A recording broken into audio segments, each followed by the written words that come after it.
Well, good evening. Thank you so much. I apologize, Ms. Christine. Like I said, I was having technical difficulties on my end and I was over here stressing everyone.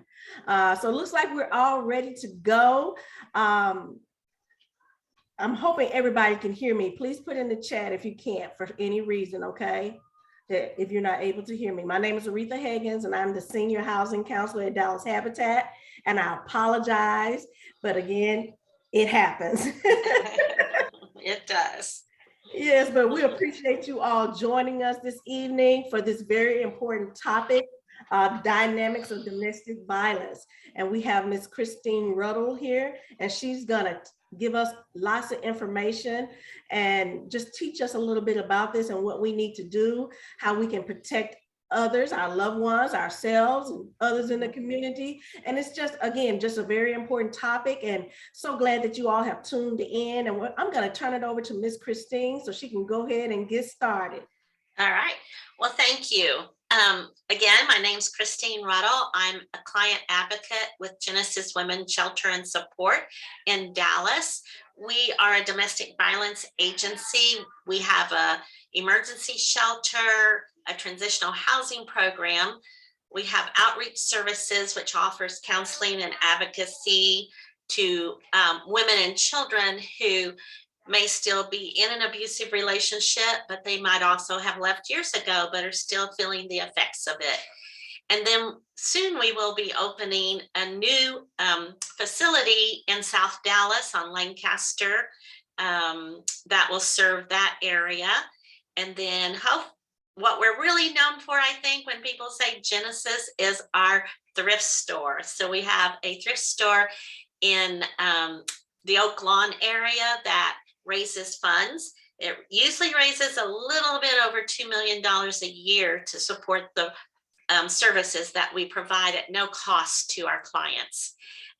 So I've been with Genesis for 10 years now. I love it. I want to keep doing it for a long time.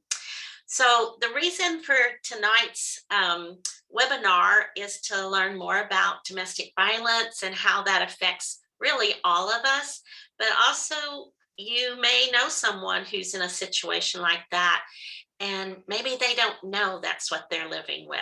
So let's learn about it together. So the first thing we're going to do is take a quiz, and there's 10 questions, and I would like for you to put your answers in the chat box if you would, and they are true or false questions. So they're not hard, and it doesn't really matter if you get it right or wrong. It's just a way to get us thinking, okay? So the first question, if this will work anyway, and it's not, of course. Oh, there we go. True or false? Domestic violence is a learned behavior and is rarely caused by mental illness. So what do you think? Is that true or false? And I'll give you a minute to put your answers in.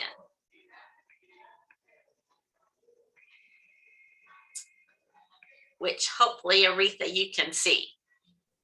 Yes, Ms. Christine, I can certainly see it. And I want our participants to be sure to put their answers in the chat box. We want lots of participation this evening.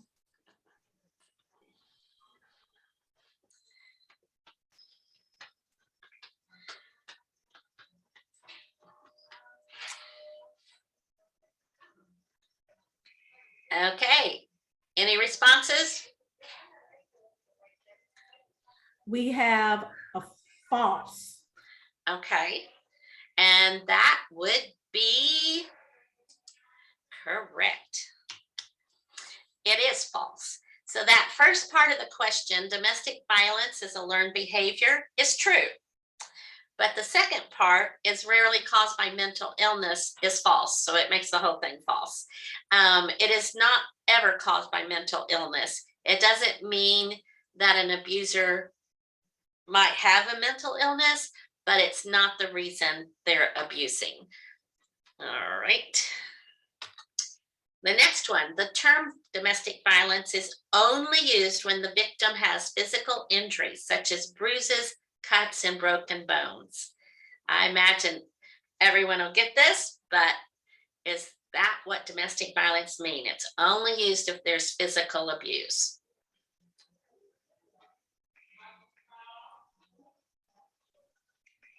All right, let's see those answers in the chat box.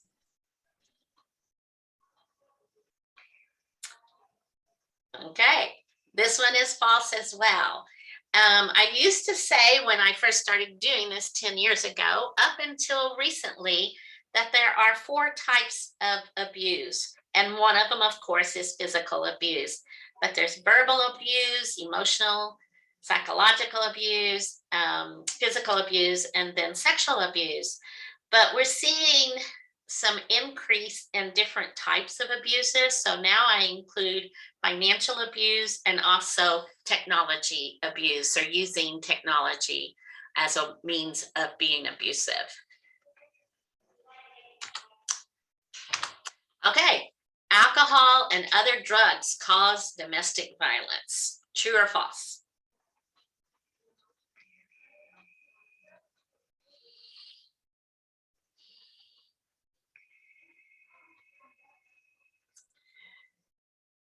Okay, we have a true, and this one is false. So again, it's similar to mental illness. In over 80, I believe it's 80% of cases that are reported, domestic violence cases that are reported to the police, alcohol or other drugs might be a part of it. But again, it's not the reason that the abuse is taking place. Domestic violence does not only occur in low income, minority, or dysfunctional families. True or false?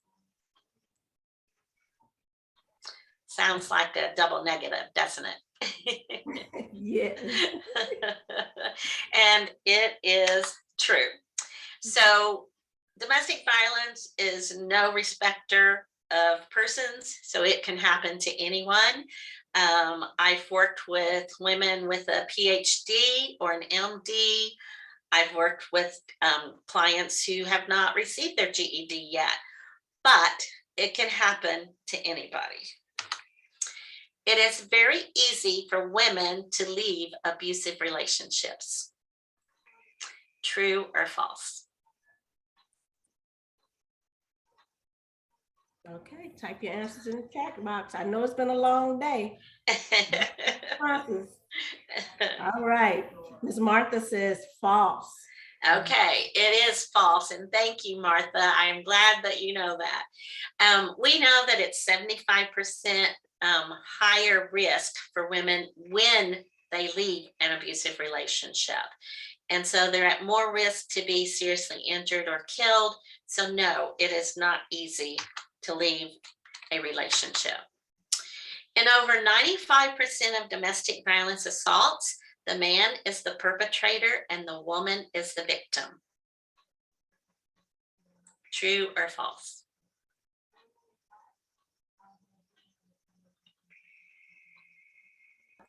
What do y'all think?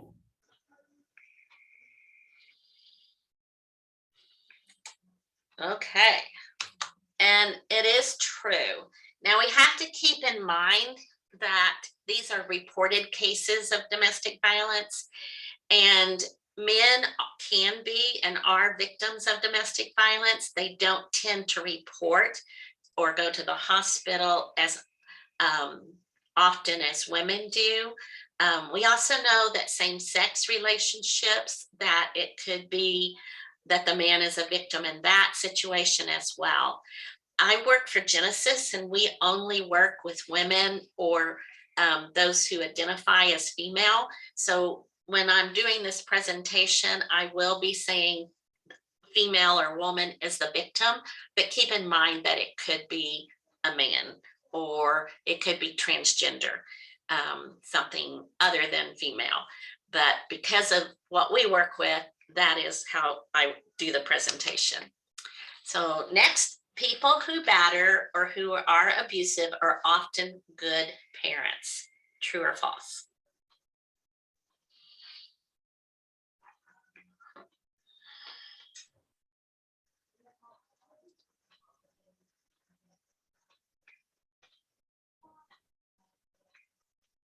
Okay, anyone?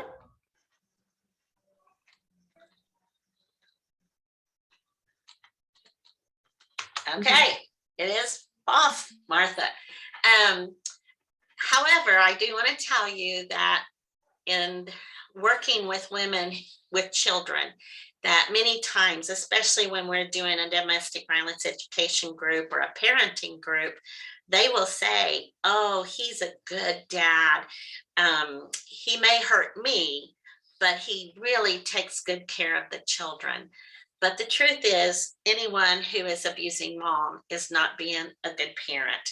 So that one is false.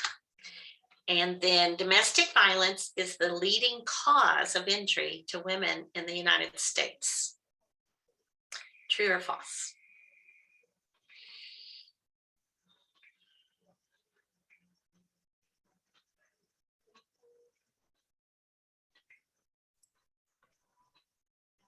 Okay, I may have to start calling on people. We have a true. Yeah. Martha's going to get a prize at the end. I don't know if that's possible. Thank you, Miss Martha. So domestic violence is the leading cause of physical injury to women in the United States. All right, children who grow up in violent homes, hate violence, most likely will not grow up to be perpetrators or victims of domestic violence. True or false?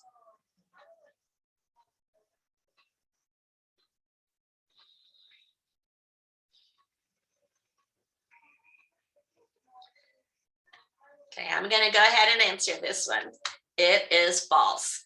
We know that boys who grow up in a home where there is abuse, 40% will grow up to become abusers themselves. Now, I try to remember that 60% don't, but 40% are influenced in such a way that they too grow up to become abusers. 50% of females will grow up to become victims of domestic violence. And what we hear many times from those who have grown up in a home where there was violence say is that I thought it was love, because that's what they were told and what they were taught. Last but not least, domestic violence is rare. Doesn't happen very often. True or false?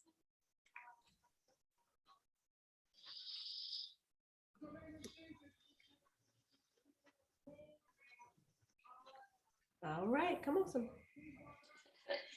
Okay, we have a false. Okay, it is false, and we're going to learn why it is false.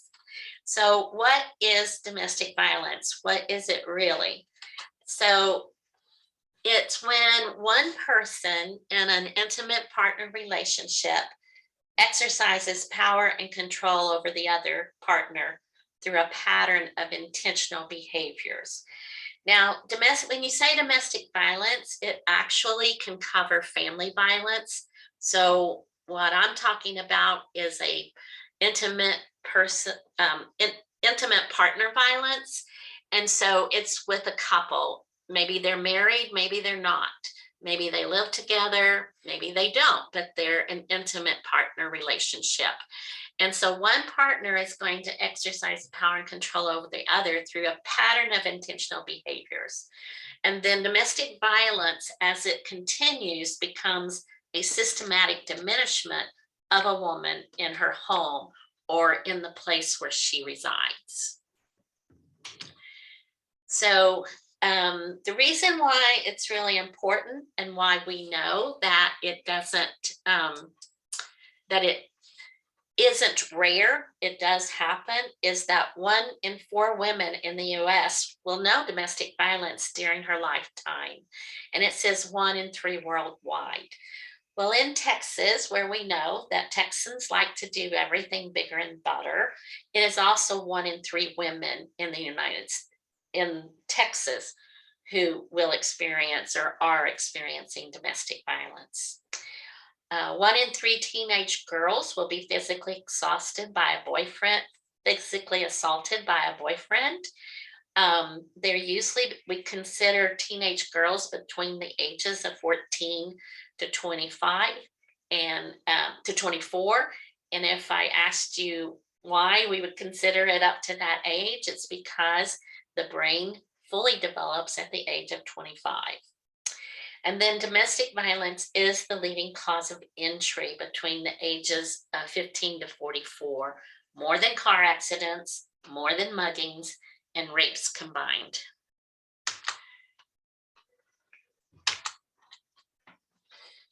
Sometimes I think my screen is freezing up too. Okay, here we go.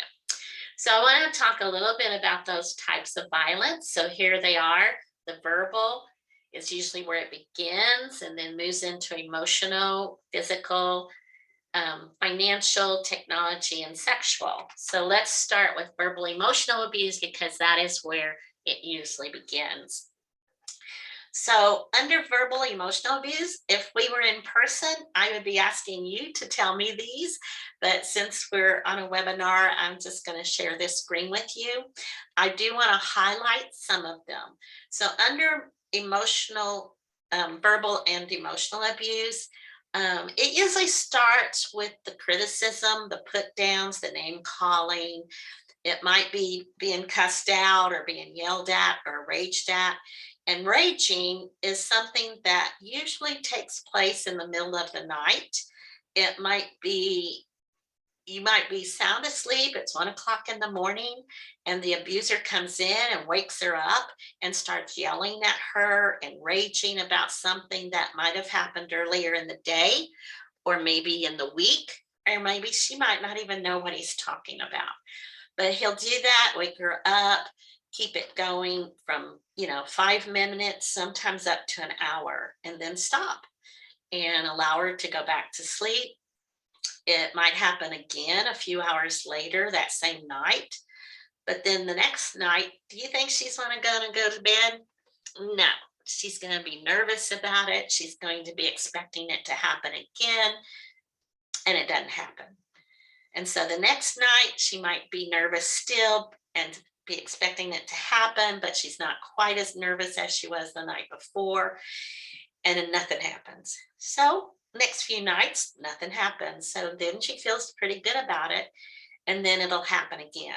And so it's unexpected. You never know when it's going to happen. So you start you're walking on eggshells.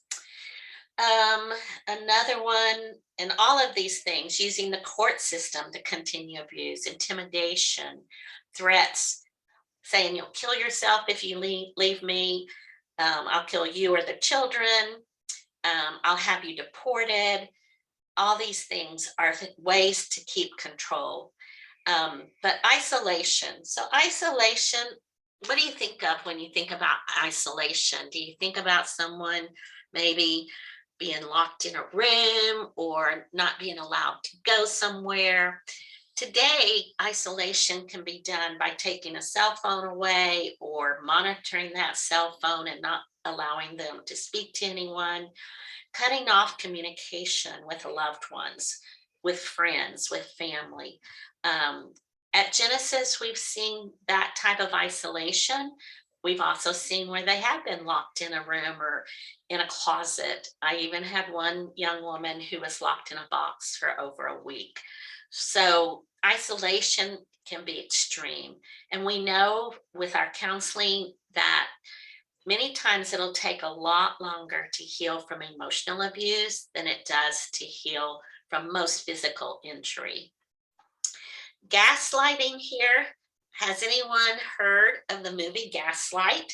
If you haven't, I encourage you to watch it. It's a film from the 1940s where the couple, the husband is trying to make his wife feel like she's crazy so he can get her sent to an asylum so that he can take control of her money and find some jewelry, I think, that he stole and is hidden in the house somewhere.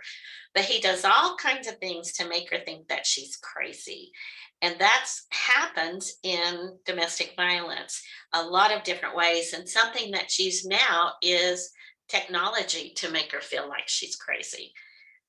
So those are the types of things. So I started to put this picture in about every other slide, just so you would get the hint. But here have you heard of Dr. Jekyll, Mr. Hyde? So an abuser can look like, I think Dr. Jekyll is the good one and Mr. Hyde was the evil one. So this is Mr. Hyde up here and Dr. Jekyll down here. And so Dr. Jekyll was the good guy and was compassionate and kind and loved people. But then when he drank the potion, he would then become the scary guy who would go out and murder someone. Well, abusers tend to put on the Dr. Jekyll personality and image when they are in the public eye, or when they're in a situation where they want people to know that they're a good person and they do good things, and they can never be accused of doing something evil. And yet, in where the closed doors are closed or no one's watching, they're the other way around. Now, physical abuse is what most people are aware of when they talk about domestic violence, and it does cover all of those kind of things that you think about. But some of them that maybe you're not aware of that are considered physical abuse are things when you don't even touch the other person. So yes, slapping, pushing, shoving, kicking, pulling hair, biting, pinching, spitting, all of these are actually touching the person.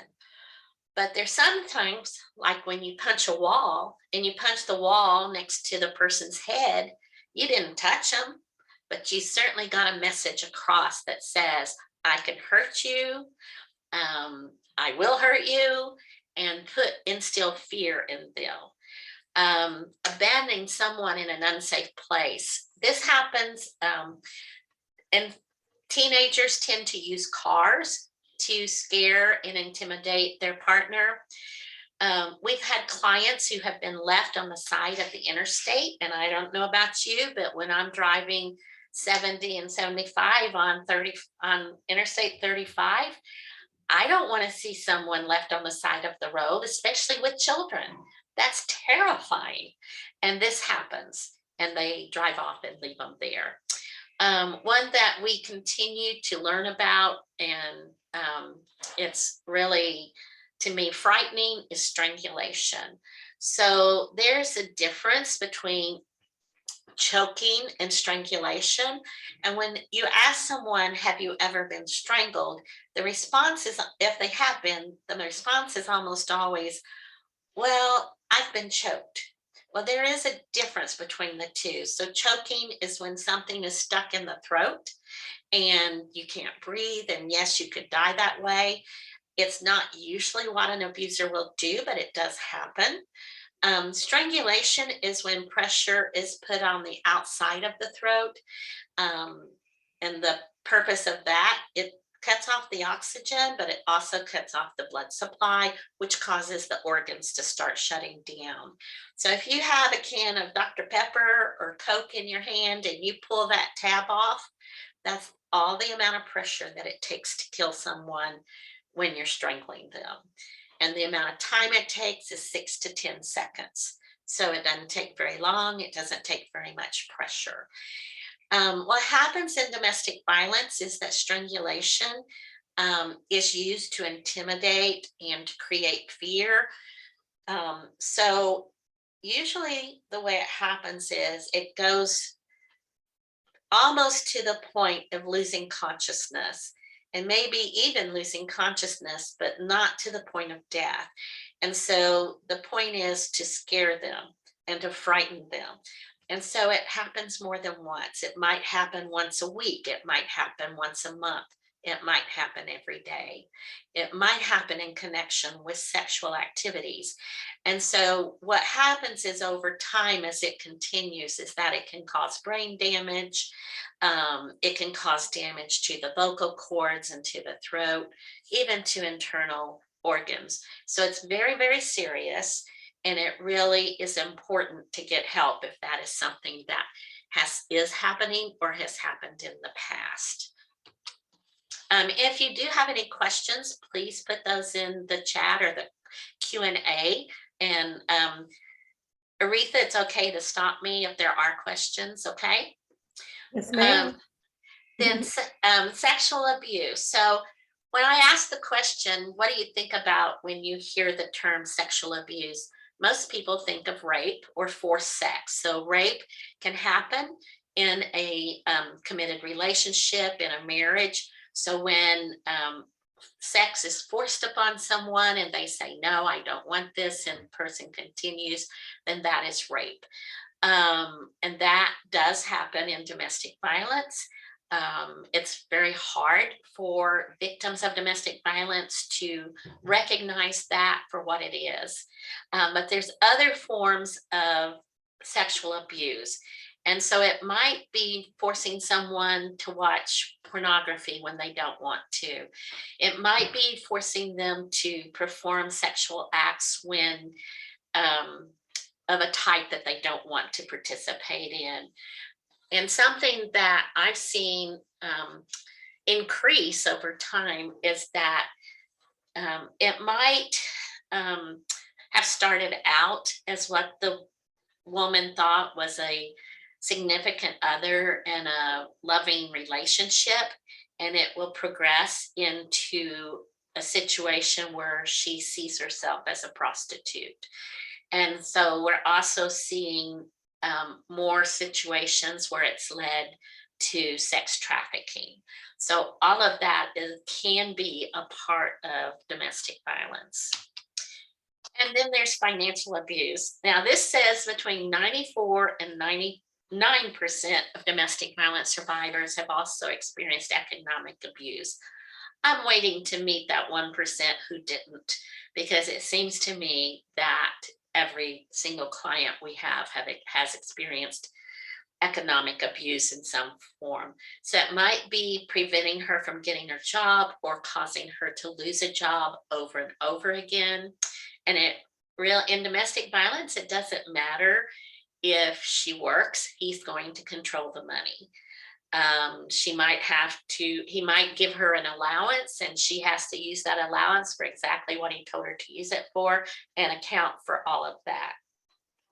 What we've seen an increase in is running her credit, using her credit cards, taking out loans or credit cards in her name without her knowledge, all of which, let me point out, is a crime.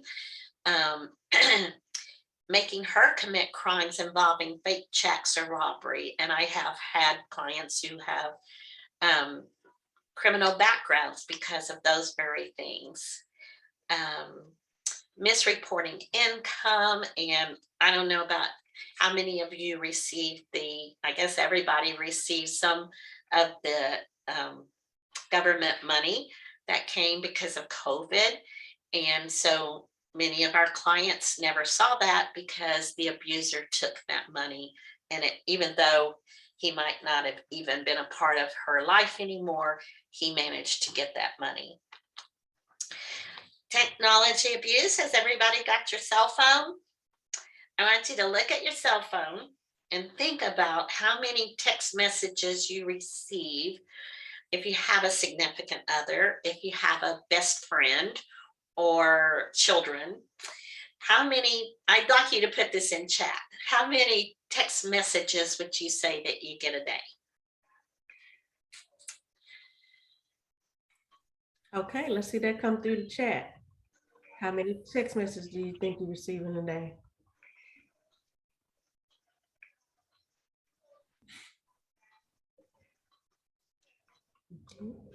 We got 30. Okay. Anybody else? Are they all from one person?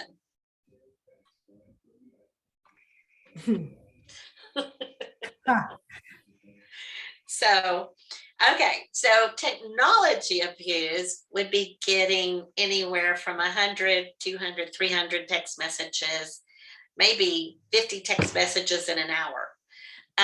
So it's an excessive amount of text messages or emails to her. And of course, they would be harassing and threatening and wanting to know, where are you and what are you doing, and that kind of thing.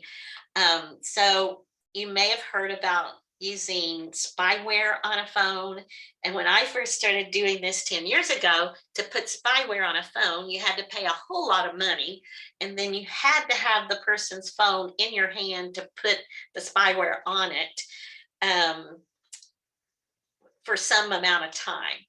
Well, today, because of the advances in technology, you don't have to have the phone in your hand at all. You can send spyware through a text message or through a phone number. There's different ways to do that, and without them ever knowing that it was put on that phone. And so, how would somebody know if that's on your phone? Well, the only way to know, it's really hard to find and it's kind of hard to get rid of. But if your phone has been tampered with and there's spyware on it, then whoever the one that put it on there, they're going to know what you're doing. They're going to know who you're talking to. They're going to know what you're saying, and they're probably going to know what location you're at. And so the only way to get that off of the phone is to set it back to default setting, and not put anything back on it. You can't take that SIM card and put it back in because you're probably reloading that spyware. So it's best to take it to a service provider, get their help to reset it, and keep that from happening. Social media. I know Facebook is no longer Facebook. It's called something else. Meta, is that it? But you have to think about social media with such things as Instagram. And I'm sure there's so many more that I don't know what they are.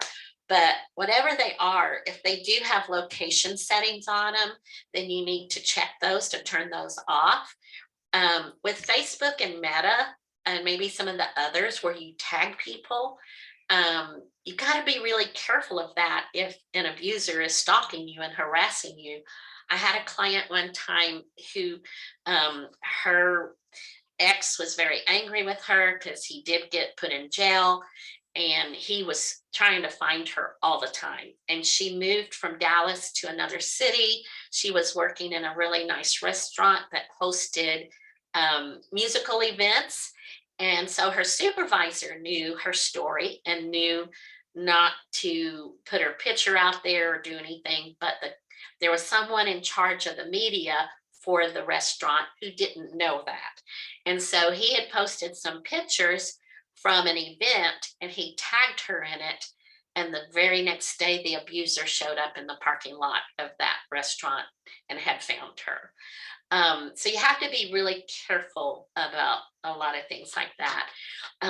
But they can use technology now to post photos, intimate photos that you don't want out there. And all of those require a lot of work to get them off of the internet out there. Okay, so how does all this get started? Do you think that you meet some guy and he slaps you around and oh my, you just love him, so you're going to marry him? No. It starts what I like to call the manipulative kindness or honeymoon phase. So it begins when you meet someone and they sweep you off your feet and they treat you like a princess and do all kinds of things to make you feel really good. The red flag, there's more than two probably, but the two that come to mind, number one is jealousy. So jealousy, sometimes people say, oh, that's love. He must really love me. He's so jealous. Well, jealousy is not love. It is a controlling behavior. And so when that's a red flag. Another red flag is a push for a quick commitment. So when they first meet, and he's so charming and so wonderful, he's going to push for a quick commitment. And I used to joke about, well, you met him on Monday and you're living together on Friday, or you got married on Friday. And that's really quick, but that's how quick it can happen. But it might take a long time. But during that time, there's going to be that push for a commitment. Now, that's stage one of the cycle of violence. So stage two is after there's a commitment. And after there's a commitment, then it totally changes. And he might have gone from being attentive and wanting to do really nice things to all of a sudden he's angry or he's moody and you just don't know what's going on, and you ask and they don't answer. So the victim generally thinks, oh, I'm doing something wrong. I've got to figure this out. And they try to fix it. but you get punished for making mistakes. Well, there's only one person who can end the tension building phase, and that is the abuser. And that's what happens when there's the way the abuser ends the tension building phase is this violent episode. So the violent episode could be physical, sexual, it could be emotional or verbally abusive, flying into a rage, hitting, slapping, strangulation, using weapons. But something happens and that violent explosion happens. Well, from there, it goes back to stage one. The first time that happens, the abuser generally knows they went too far when she either cries or gets angry. Maybe she leaves and goes home to her family or to a friend's house.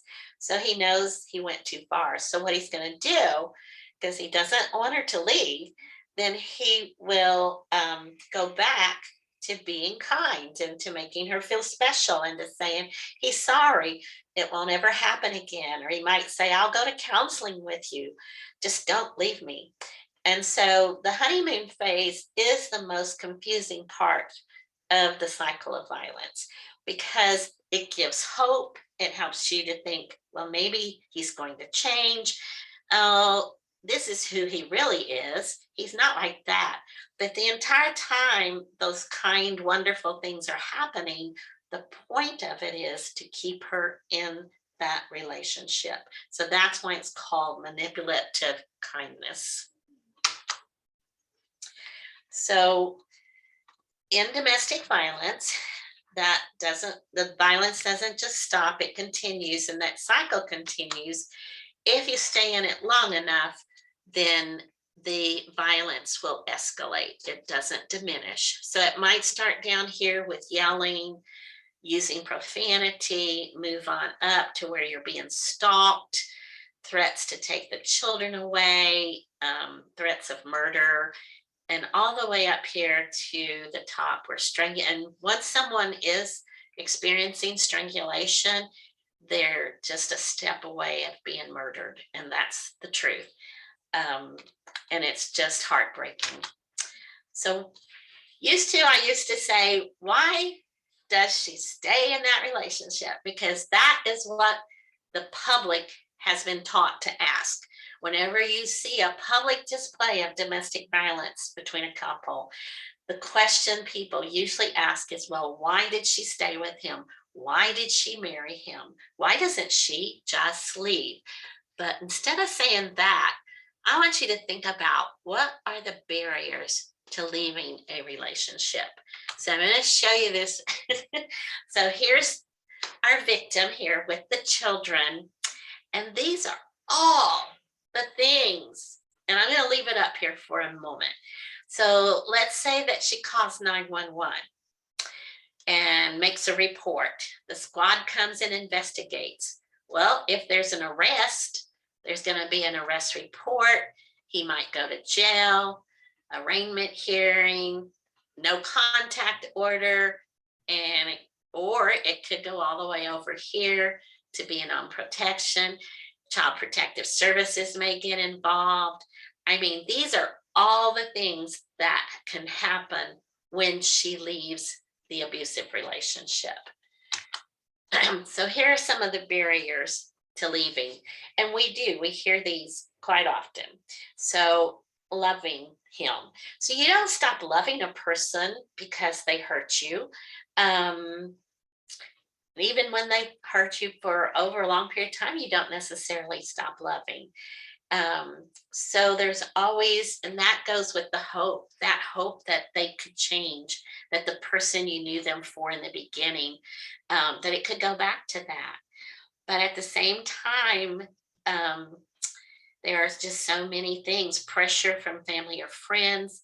Here's the biggest one, probably lack of resources and finances, mistrust in police and legal systems. Today, I spent 5 different 20-minute sessions with a client who needed to make a police report because she was assaulted when she left the shelter today She was at a bus stop in another side of town, and the abuser drove by and saw her. He got out, he was yelling at her, he strangled her in public. And the only reason he let go was because other cars were stopping and honking and yelling things out. So she was able to get away, but she was very hesitant to make a police report because she felt like it would go against her, because that has happened to her in the past. So that mistrust in police and the legal system. But with a lot of help today, she did make that police report, and there is a warrant out for his arrest now, which is only going to make him angry and is going to put her in a little bit more danger. So having to safety plan. But there's so many barriers to leaving. So the question really is, why does he do that? And like I said, if it's switched, if it's the woman is the perpetrator, then we would be saying, why does she do that? So some of the myths surrounding why does he do that are that it's caused by drugs or alcohol use or abuse, which, like I said, it might be involved in a situation, but it's not the reason they're doing it. Same for mental health. I even had a coworker saying the other day, and a client, that, well, they must all have mental health issues. Well, no, they don't, not any more than the general public. And according to the statistics, about 10% of the population. So no, the majority of them do not have mental health issues. Anger management. So you see a lot of anger in domestic violence, but it's not about anger management. And so if you send them to anger management, it doesn't change their abusive behavior.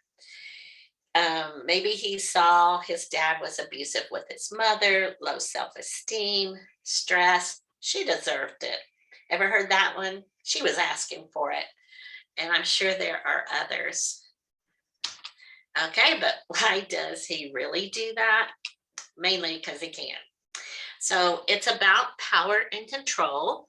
He feels entitled. He twists things into their own opposites. He disrespects his partner, considers himself superior. He confuses love and abuse. He is manipulative. He feels justified, and he is possessive.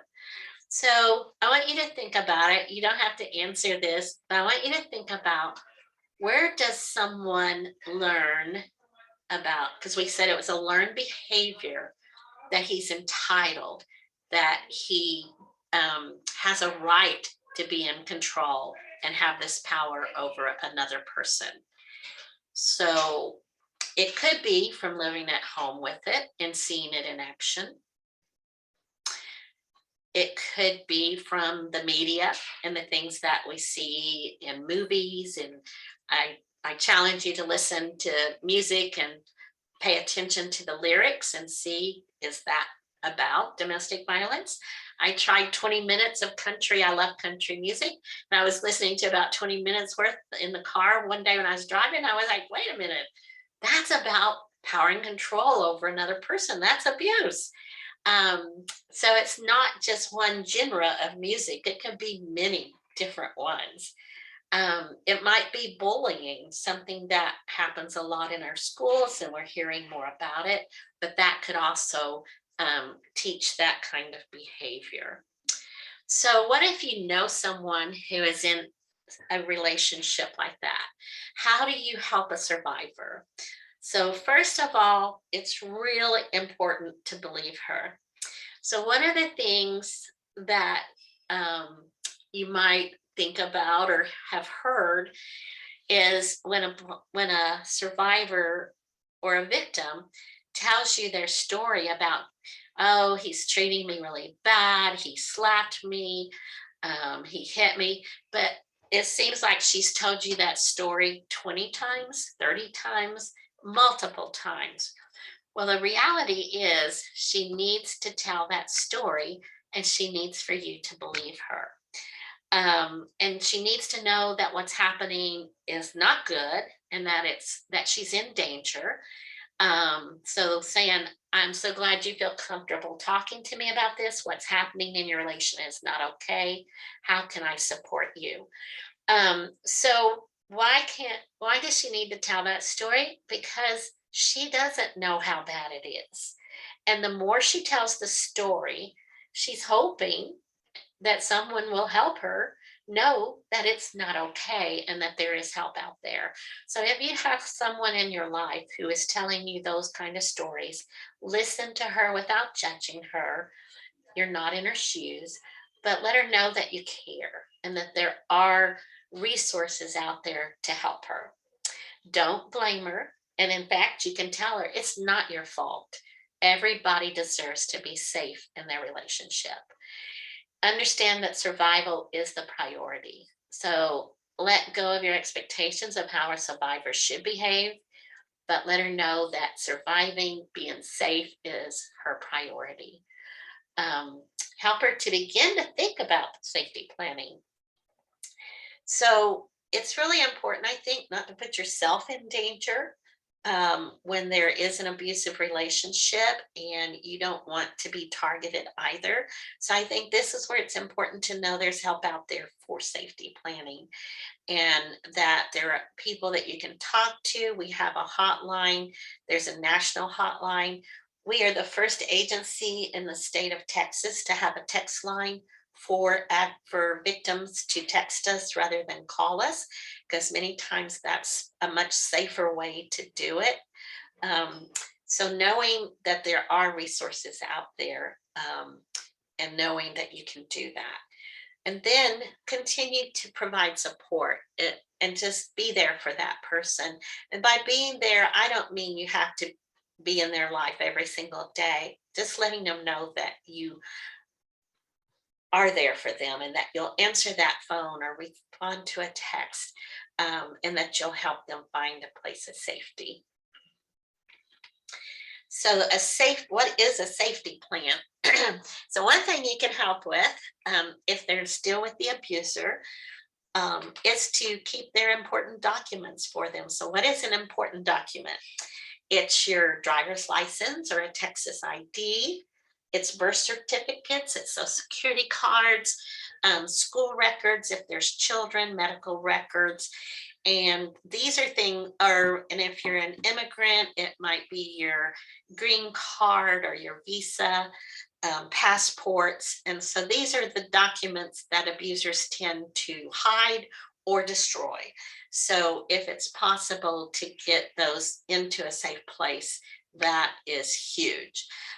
Thinking about physical safety, victims of abuse they are the experts. They do know their abuser the best.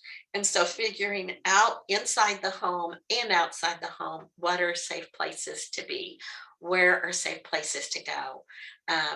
There are now there's apps to put on your phone where if you're in trouble, you can hit one button and it will send an alert to a safe person so that they know you're in trouble, can know where you are, and can help in that way. And so here are the services that we provide at Genesis. We have a 24-hour hotline, the emergency shelter, transitional housing. We also work with Metro Dallas Homeless Alliance to find housing for the homeless. And anytime you're in an emergency shelter, you are homeless. So we've been working with them to get our clients matched with housing. We have an outreach center. We provide trauma therapy, play therapy, and teen counseling. We do have an on-site school at our shelters because we did discover that it wasn't safe for children necessarily to keep going to the schools they were going to, because the abuser would know where that was and where to go get them. Advocacy, which is what I do, is basically connecting the victims with resources that they need to rebuild their lives. Parenting classes, we do classes for CPS. And then we do have a legal team now to help with legal family law type of cases. So that's the end of it. I want to thank you all, but if there's any questions, I'd be happy to try to answer those. Thank you so much, Ms. Christine, for that wonderful presentation. And I didn't see any questions in the chat, but I had a question for you, and I wanted you to kind of elaborate on it, just on your many years of experience. I wanted to know, do abusers change? How often have you seen that? Okay, well, I don't know that I have seen it personally in the clients that we work with, but I think that's a very good question. I think it's a legitimate question. So it's a learned behavior. So yes, it could be unlearned, but that is not easy. So Lundy Bancroft is a counselor or someone who has worked with abusers for over 30 years now. Mm-hmm. He's written a book, Why Does He Do That? And it's excellent. But he says, and he does run groups for offenders, we will say, or abusers. And they usually are court ordered to those type of groups. They're called batterer intervention programs, better known as BIP. And a lot of abusers are court ordered to go to that. But it's kind of like substance abuse recovery programs. A lot of those are court ordered as well. And it doesn't matter, because people, whether they're court ordered or they go voluntarily, have the same chance of recovery. So yes, they can change that behavior. He says it takes about 18 months to 2 years of going to therapy counseling at least once a week and to 2 group sessions a week for that 18 months to 2 years to change behavior. So it's hard work, and you really have to have a desire to change and a commitment to do the work. So that's probably why we don't see it too often. We are not an agency that provides that BIP program, but there are domestic violence agencies in Dallas that do that work, so, which I'm glad, because I do think that we should have that tool for them. Yes, definitely. So yeah. Thank you so much. And also, I noticed, I was watching the news, and they were reporting that due to the pandemic, domestic violence cases were on the rise. Right. How does the economy, how does that play a role in domestic violence? Well, the pandemic, I think, contributed to it because of the isolation, where, especially in the beginning, where you couldn't leave the home at all to go out. And that can, right there, can just, tension builds. And as the tension builds, there's going to be an outlet for that. And unfortunately, and I don't know if you've heard of the Texas Council on Family Violence, but they do a count every year of how many victims there are murdered by their significant other. And so there was a pretty significant rise in that number in 2020. We don't get the numbers for the current year, we get them for the previous year. So the 2020 numbers did go up from the year before, which I think is an indication of that as well. So yes, anytime there's a loss of a job or an increase of stress of any kind, then that does increase the amount of domestic violence. Okay. So yeah. Thank you. And then the resources, for example, our shelter, I consider us, I guess I'm going to say we're the medium-sized emergency shelter for domestic violence. Salvation Army has a domestic violence shelter that has 7 rooms. We have 14. Family Place has triple that number. So they're large. But when the pandemic hit, we had been able to put single women without children to share a room, so we could take in more victims. And once the pandemic hit, we could not do that anymore. So we can only put one person in a room Mhm. or a mom with children for safety, for social distancing and safety. So that means that resource of needing emergency shelter is smaller than Right. what it was. So that's been an impact as well. So, Wow. I can only imagine. yeah. Yeah. And the increase in the number of death or murders, I want to say it was 68% were by guns. Mm. Yeah, so I think we've seen, I mean, I just feel like when I get news alerts on the weekends, it's all Mhm. about traffic accidents and shootings and all that. And I just feel like there's been an increase with the Yeah. pandemic. So Okay. yeah. Thank you so much for answering that. And Mhm. we had a question to come through the chat, and it's basically they want to know it says, how can we help family, friends, or stranger that's a friend, somebody, what's the best way for us to help someone that we know that's in a situation? Well, I'm going to start with the stranger because, for example, when that was happening today to my client, when he stopped his car and got out and was attacking her, I would not recommend that someone get out of their car and go to her rescue because that puts them in imminent danger as well. But I feel like the people that did stop and honk their horns and yell out the window and probably called 911, that they did help. So I think you have to, it's hard because you do want to go in and stop it and say and keep that person from getting hurt. But you have to always be aware of your safety as well. And you can't help someone Right. else if you're hurt. Yes. So that's the one with for the family or a friend. I think it's the thing about letting them tell you their story and then just listening and letting them know you're worried about them or you're afraid for them. Also, letting them know about resources.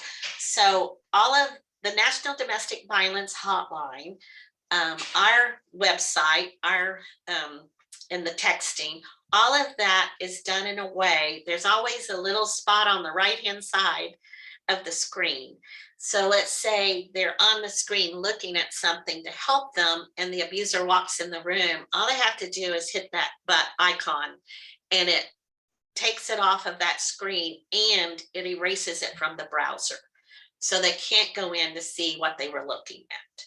So I think that's important to know that you can give them those kind of resources, and it's a little bit safer than some, like you can't give a brochure to a woman and Yes. tell her to take that home because that could get her hurt, Yeah. but they could look something up on the internet. And like I said, when you get out of it, it erases it so that they don't know that that's what you were doing.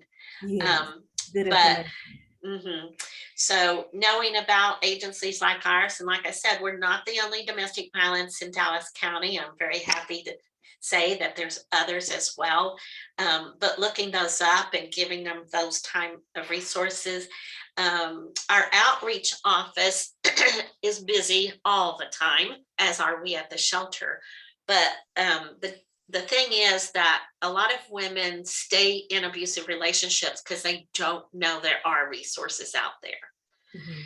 And so just calling and ask and letting someone know their story, let them know what their needs are, and just seeing is there something out there that could help.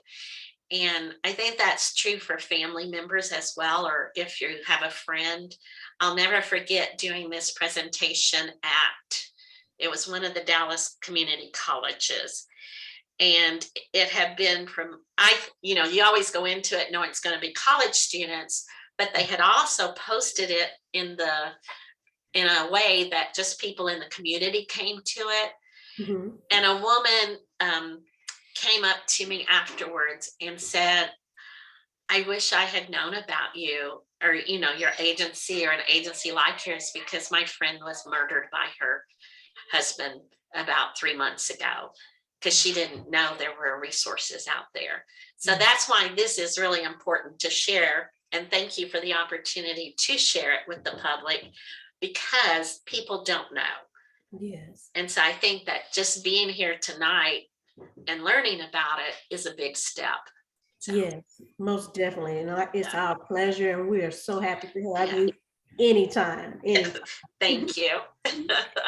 And I saw one more question come through in the chat. Okay, all It right. said, what if that person doesn't want to leave?